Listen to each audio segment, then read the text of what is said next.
কারো কাছে তিনি ডিভি হারুন তো কারো কাছে হারুনুর রশিদ নামে পরিচিত, কিন্তু জেন জেডের কাছে তিনি হাউন আঙ্কেল নামে পরিচিত।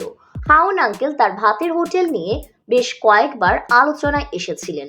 চলতি বছরও তিনি কোটা আন্দোলনের সমন্বয়কদের নিয়ে তার ভাতের হোটেলে খাওয়ান।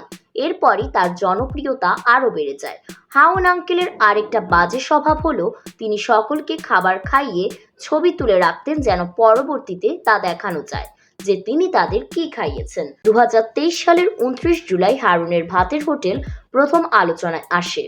সেদিন হারুনের সাথে দুপুরের খাবার খান বিএনপির স্থায়ী কমিটির সদস্য গয়েশ্বর চন্দ্র রায়। হাসি মুখে হারুনের সঙ্গে তার খাবার খাওয়ার ছবি ও ভিডিও সোশ্যাল মিডিয়ায় পোস্ট করে হাউন আঙ্কেল। এরপরই সেগুলো ভাইরাল হয়।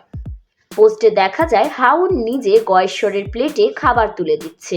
ওই দিন খাবারের মেনুতে ছিল খাসির মাংস, মুরগির মাংস, একাধিক মাছের তরকারি, রোস্ট ও সবজি।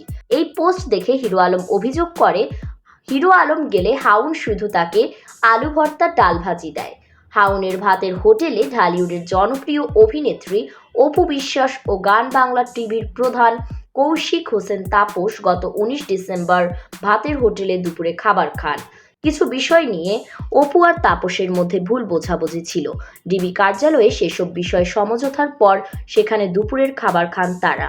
তাদের খাবারের মেনুতে ছিল ভাত, মাংস, মাছ, ডাল, লাল শাক, সবজি ও ভর্তা। নারায়ণগঞ্জ 4 আসনের সংসদ সদস্য এ.কে.এম শামীম ওসমান 29 নভেম্বর হাউনের ভাতের হোটেলে মধ্যাহ্নভোজন করেন। শিশু শিল্পী সিমরিন লুবাবাকেও হাউনের ভাতের হোটেলে দেখা যায়। তানজিন তিশা গত বছরের 20 নভেম্বর নিজের ব্যক্তিগত সমস্যা নিয়ে হাউনের ভাতের হোটেলে যায়। দিঘি জায়েদ খানও তাদের সমস্যা নিয়ে হাউনের ভাতের হোটেলে গিয়েছিল। এ বিষয়ে হাউন বলেছিল, আমি কাউকে ডেকে এনে ভাত খাওয়াই না।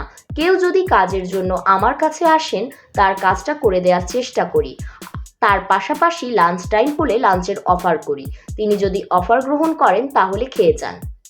এমনকি টিকটকার ও ব্লগারদের অনেককেই হাউনের কার্যালয়ে তাকে নিয়ে ব্লগ বানাতে দেখা গেছে। এসব কারণে সারা দেশে হারুনের ভাতের হোটেল নামটি পরিচিত হয়ে ওঠে। সবশেষ মার্জুক রাসেল হাউনের কাছে যায় ফেসবুকে তার নামে ফেক অ্যাকাউন্ট খোলা হলে। তবে হাউনের ভাতের হোটেল সকলের মুখে মুখে ছড়িয়ে পড়ে চলতি বছর কোটা আন্দোলনকারী সমন্বয়কদের তার ভাতের হোটেলে নেওয়া হলে। হাউন সমন্বয়কদের নিয়ে চাউমিন খেয়েছিল। এখন হাউন আঙ্কেলেরই চাউমিনের মতো অবস্থা হয়ে গেল। হাউন আঙ্কেল তার এই ভাতের হোটেলের জন্যই বেশ জনপ্রিয় ছিলেন। আফসোস, হাউন আঙ্কেলের ভাতের হোটেল এখন আর নেই। তাইলে তো হাউন আঙ্কেলের ভাতের হোটেলে নিয়ে কিছু নেতাকর্মীকে লাঞ্চ করানো যেত, যারা কোক সিঙ্গারার জন্য কাজ করে।